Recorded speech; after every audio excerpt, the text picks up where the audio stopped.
welcome to another edition of Yo on the Go. Today we'll be talking about negotiation, in particular car dealers, what to do when you're in the middle of a deal. So the first thing is, of course, once you've gone through the typical test drive in which they're persuading you by telling you where to go and what to do, you sit down and you start negotiating, right? The negotiation process starts actually before the test drive, but right now you're sitting at the table, right? And they leave you, and there's multiple people that come through the process, and they do so because they want to string this out. The typical, just a beginning of a deal usually takes about an hour or so with multiple people asking you questions, right? They may even ask you to fill out forms like your social security number, asking for your credit history, all that. You really don't need to give any of that to them. And you can just state that, hey, I will be happy to give that to you after the deal, but let's start talking, right? Because they're, again, looking to see how much you can pay, and that will limit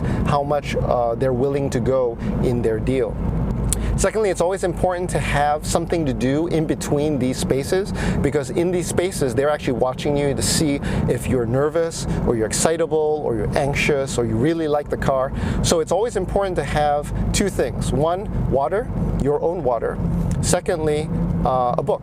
Something to read, something to do in between those lull periods. And the reason why I like my own water or my own snacks is because I don't feel like I'm indebted to them. If they give you something for free, you tend to have a desire to reciprocate, to give them something else, right? And so eventually that will come out and translate into a larger dollar figure, whether you like it or not. But if you know that this is your own water, your own snacks, you're less likely to be swayed by these things, even at a subconscious level.